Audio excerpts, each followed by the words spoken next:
This is the Writers Are People Too podcast, where you might just find that you shouldn't meet the writer of your heroes. Tonight, we have with us a Washington based photographer, designer, and writer here to chat with us about at least his second book, Pierce Alexander Marks. So, Pierce, go ahead and tell me a little bit about yourself, please. Yeah, so I don't really know how to describe myself. I'm a philosopher primarily. I teach philosophy when I can. The academic job market's bad, so it's not stable. Yeah, I teach philosophy at the college level. My specialties are in, I guess, what you'd call like theological metaethics, which is studying like the foundations of morality and value, things like that, especially from the point of view of like various religions. I also do a lot of work in philosophy of science. My real passion is actually like photography and art. And I do a lot of design type stuff as well as an outgrowth of that. But I've got part of my brain that I can't turn off where I just have like these big burning questions. So I've been working in philosophy for a while and went to school for that.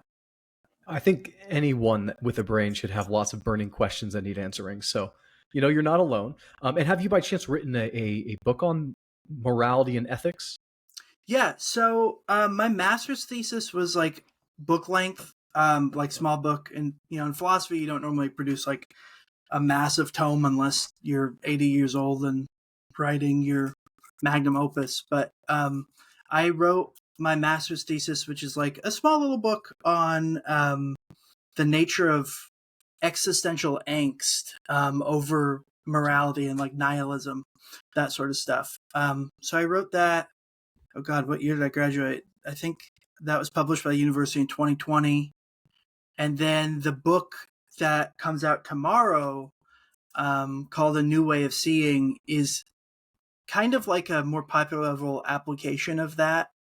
And in particular talks about the Christian, the basic kind of Christian framework of morality and some of the profound conclusions that if you're a Christian, like you have to read, like it's a non-negotiable part of Christianity, and how that affects your sense of like meaning in life, how that can help us deal with, the threat of nihilism, and also the sort of moral obligations it puts you under in regards to like love and stuff like that.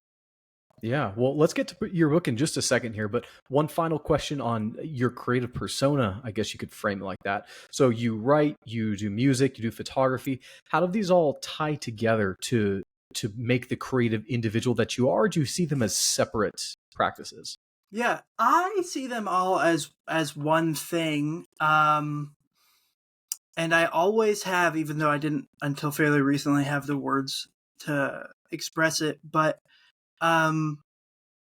essentially, I think that all of value, whether that's aesthetic value with art or moral value, are really all the same thing, fundamentally the same thing.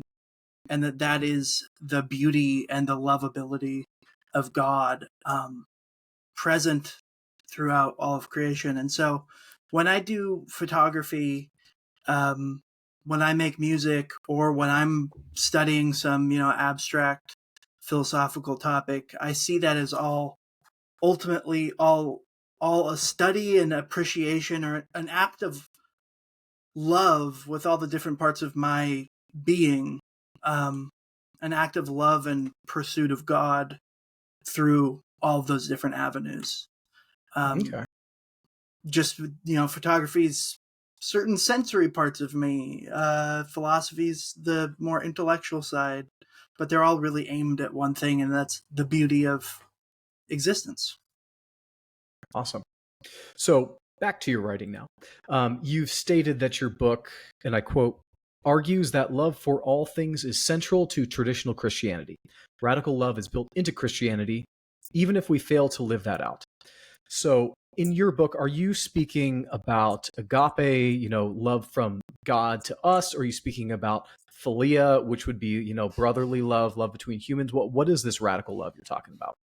Yeah, I wouldn't make a like a tight distinction between different types of love because, um, in short, like a lot of the Christian mystics would describe their love for God and God's love for them as erotic at certain times, not necessarily sexual, but that erotic longing and desire and encounter is the best analog to what a spiritual experience like that is like.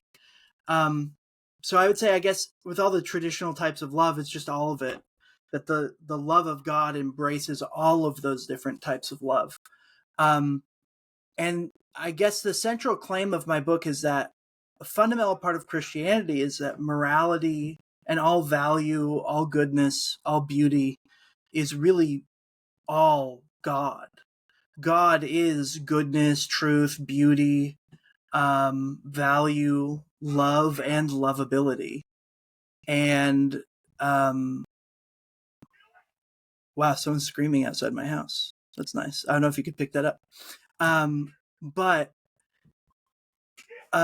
since God is all those things, and God creates a world out of nothing, which really means creates it out of himself, out of his own power and goodness, that divine love and lovability and beauty is present in everything that exists, from fundamental particles to complex beings like humanity to the cosmos as a whole.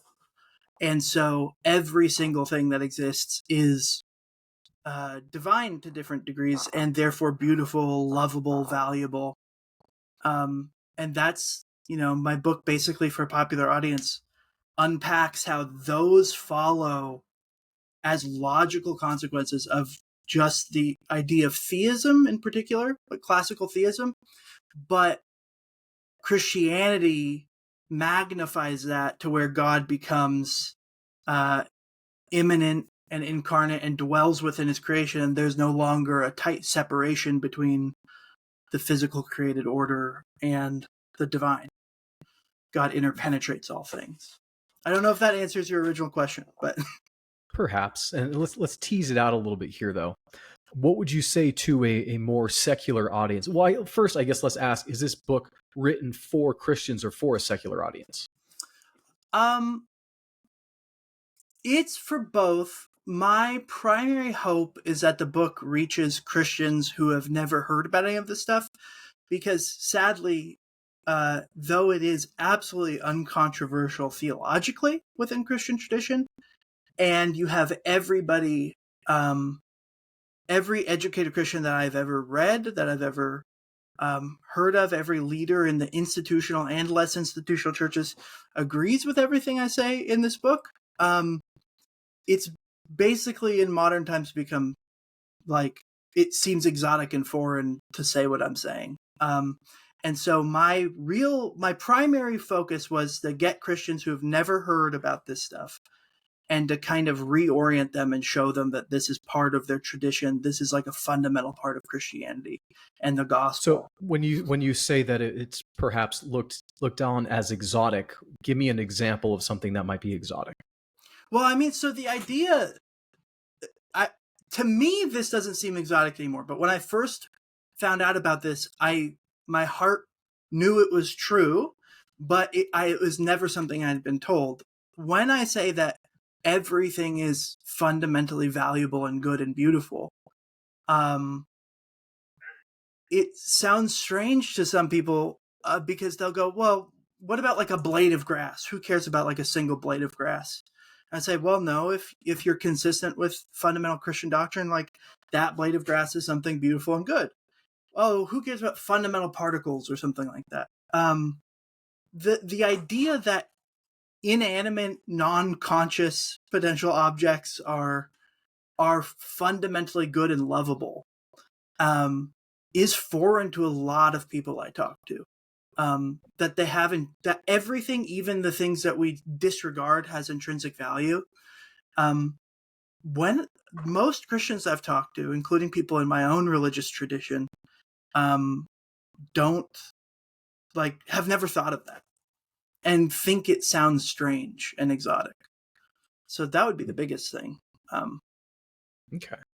So I guess another question would be, what separates radical love from perhaps a traditional love that people might envision when they think of Christianity? Because you keep on bringing up radical love. So what is that to you? Yeah. So traditionally, and when I mean traditionally, I mean in terms of for an American or Western European reading this right now, what they've probably grown up with and what they would consider traditional is that, well, God loves all people. Um, God loves them and wants to save everybody. Um, love the sinner, hate the sin sort of thing.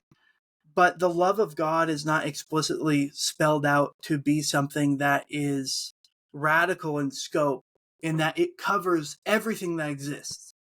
It doesn't just cover conscious human beings. It doesn't even just cover animals.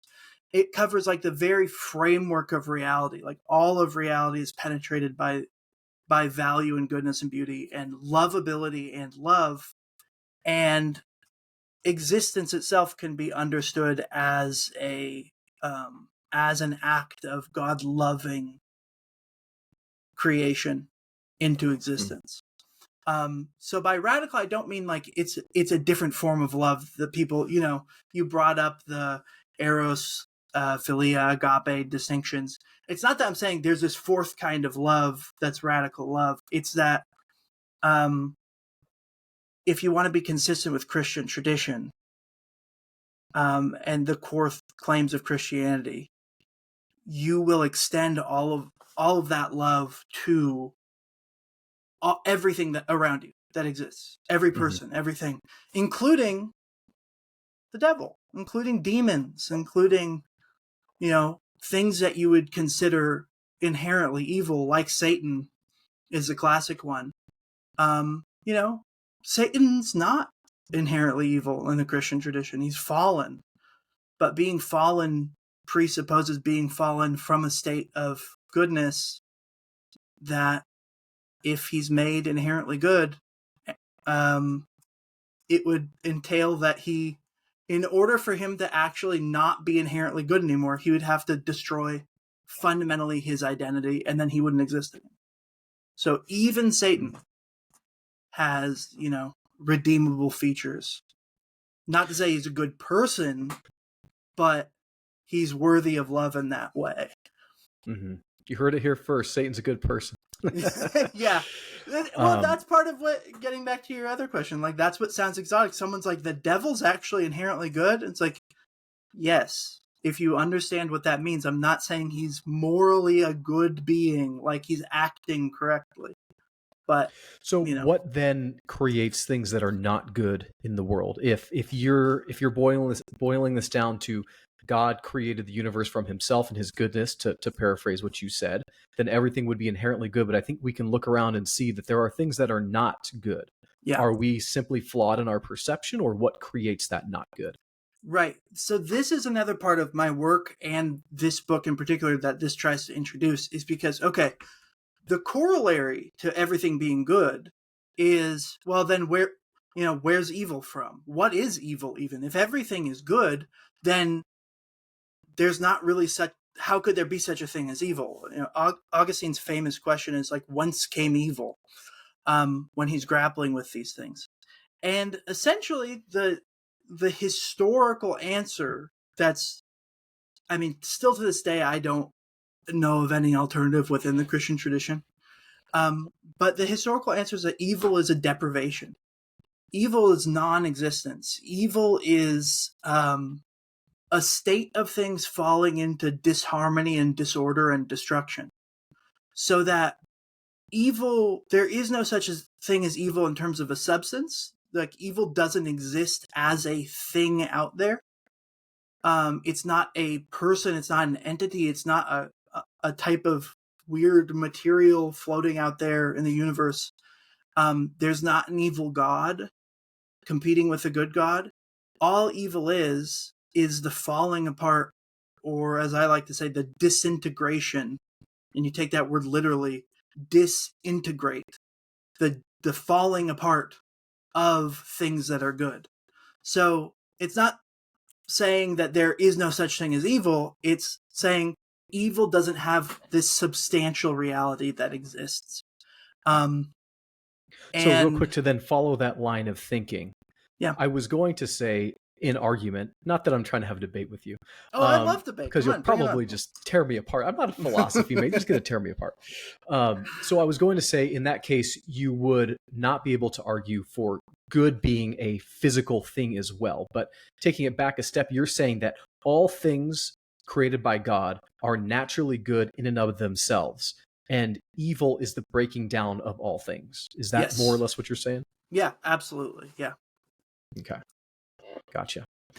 Well, I'm And glad that we sounds cleared that weird up. when you first say it, right? It sounds Uh-huh. when you first say it to people, like, yeah, evil doesn't really exist. Evil's not real. Evil is non-being. Then they think you're saying, there's no such real thing as evil, and it sounds exotic in that way. Like you're denying rape and murder and pillaging and all these horrible things. But yeah. Mm-hmm. Yeah. So going back to your original motive, perhaps, for writing this book, is this more of a lecture to Christians? Hey, this is what love is. This is what God is. Or is this, um, gosh, I just lost my train of thought. It's all the drugs I've been on, and medical drugs, not the. Yeah. I was just telling him I just got out Well, of hey, no judgment abdominal. for non-medical drugs. Whatever. Yeah, I just got out of a abdominal surgery a few days ago, so that's why I'm a little loopy, a little pale, a little thin. Usually, I'm a little more vibrant. But where was I going with that question? So, why did you write this book? Is it for Christians to perhaps lecture them and teach them on what God's love is? Is it, is it for a secular audience to tell them about God's love? Like, what is this? Yeah. Both of those things. I will shamelessly say that when I was writing this book originally, what it was, I was writing my master's thesis, and then I realized over the course of writing that, I realized everything I'm saying here and began to actually believe it and try to live it out. And so I wrote this book as a series of talks that I could give at churches, trying to I call it reorienting the Christian mind to try to convince people that we need to be more loving and that the core of the gospel is love in this radical way. Um, and then I started realizing also that this is actually a powerful tool for evangelization. Like most Christians haven't heard of this, and surely most non-Christians haven't heard of a lot of this stuff unless they've been lucky enough to study, classic philosophical Christian texts at a university or something. So it was both. It was I'm lecturing my own group of Christians, telling them we need to get it together and actually get back to loving people instead of, the implication is instead of just fighting a aggressive culture war. And on the other hand, trying to show the non-Christian world, like, hey, this is the core of Christianity, even if it's not presented well, even if we modern Christians aren't very good Christians. So maybe there's something to it. Maybe there's something valuable left in it. And just because we suck, you shouldn't throw Christianity out because we don't look like the ideal. Yeah, and I think you kind of segued right into my next points nicely. So thank you for that. You didn't even need any prodding. A lot of people would look at modern Christianity and say that they don't see God's love, let alone even manly love in some cases. So, Yeah. two questions. What do you say to the purported Christians who lack radical love? What's your exhortation to them? I mean, I've been thinking about this a lot because when I've talked and had some people read this book, I have I've gotten that question, and I realized that if you take what I'm saying seriously, if you actually come to agree with me, and if I take what I'm saying seriously, the ultimate implication is like the average Christian is just not really being consistent with Christianity in a way that we so fundamentally don't understand God and the gospel that we are sorry, somebody's still yelling at us. I'm gonna close my window 1 sec. 1 sec. Take your time. I keep losing my Somebody's screaming at their dog outside as it runs around and bites sticks. What was I saying? Okay, so I think that the implication, if I'm right that this is a fundamental part of the gospel and Christianity, then basically most Christians just aren't doing a good job being Christian and haven't attained to the level of love that is even the beginning of realizing what Christianity is about. And that's a scary thought because, I'm not saying nobody's saved. That's a different thing from being a good Christian. But it would essentially be like, yeah, we're infants, as Paul would say. We still need milk at such a basic level. Us Christians who don't realize this. And ultimately, if we don't have this love for all things, if we don't learn to see God in everything, we're really not seeing with the eyes of faith. We're not really seeing the world as a Christian. Somebody who's actually really a Christian would see it. And it sounds like I'm saying that most modern Christians just aren't really Christians. I don't think I would want to say that, but I'm not sure what the alternative is when Paul himself says, I could have all the correct theology, I could have all these spiritual gifts and basically work miracles, but if I don't have love, then what do I have? I have literally nothing.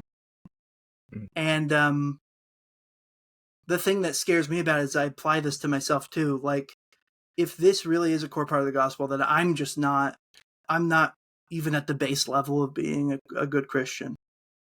I'm a terrible Christian because I don't love this creation. I don't weep for it constantly and seek to help my fellow man and fellow animals and plants and everything around me.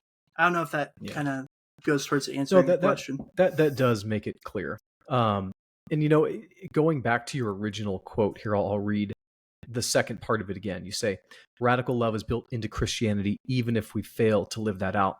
I would actually change that. I would say when we fail to live that out. Yeah. Because we most certainly do fail to live that out. And I guess that brings me on to my second part of the two-part question that I threatened you with a few minutes ago. I think a lot of people who are in Christianity perhaps can have more of a patience or forgiveness with Christians who are impatient and unloving, because they're in it, they understand it. But what would you say to secular people looking at Christianity, seeing a lack of love coming from Christianity, which is supposed to be all loving? And what would you tell those people? What excuse would you give those people on behalf of Christians?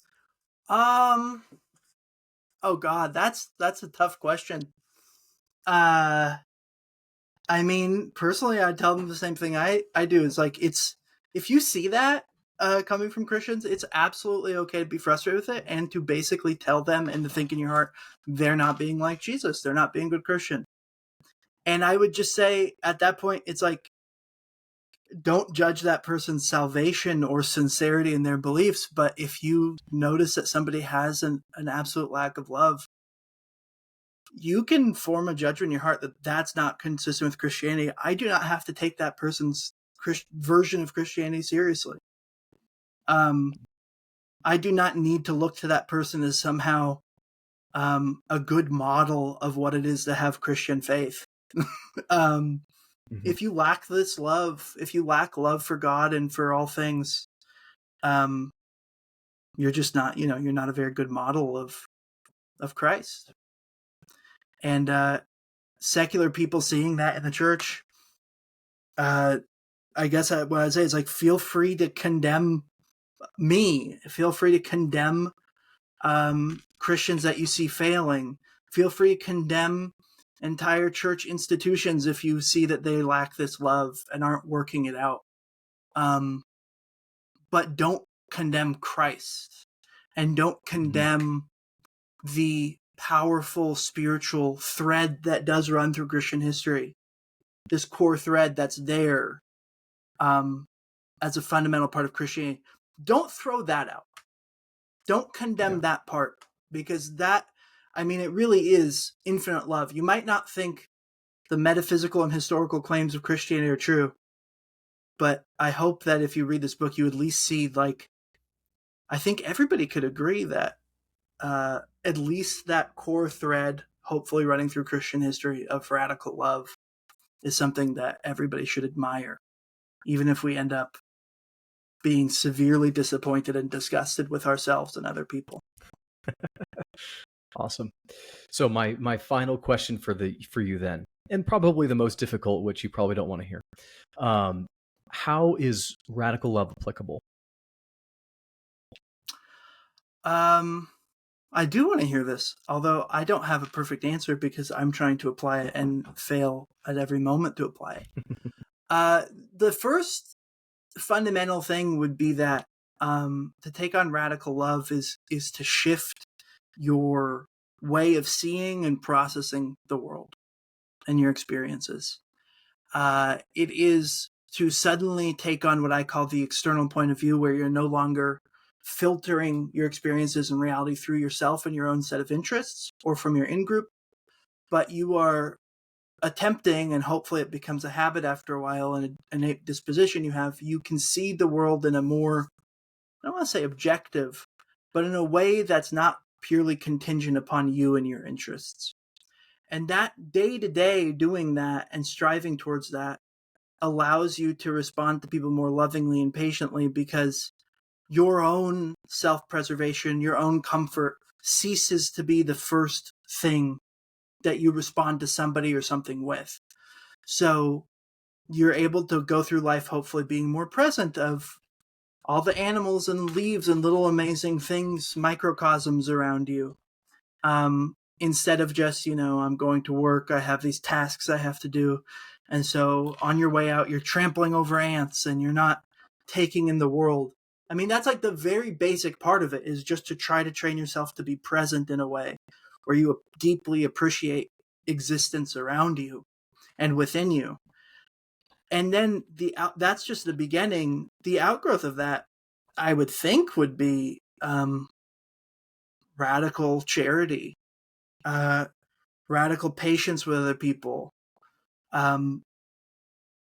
seeking, if you're going to be involved in politics, seeking political change that isn't motivated by utilitarian concerns like the economy or profit motive, but is motivated by the well-being of all of the beings around you, human and animal life, and ultimately the spreading of divine love and divine joy and beauty through the world. I mean, that's not a particular thing I'm saying, like, this is what you will do, but it should reorient all of your goals and the way you conceptualize, like, what you're living for, in a way that, I'm going to be just really honest, in a way that makes most business and pursuits and jobs in life seem like they pale in comparison to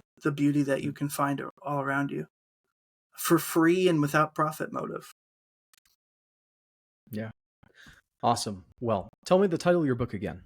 It's called A New Way of Seeing. What is it called, actually? A New Way of Seeing Meaning in Life in the Christian Vision of Nature. It changed a couple times, so I could always forget. But. All right. Any final comments before I let you go?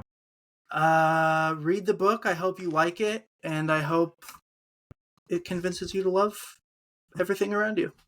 I don't think anyone's ever complained about love. So, yeah. Awesome. Well, everybody, Pierce Alexander Marks, thank you so much for coming on. Yeah, thank you for having me.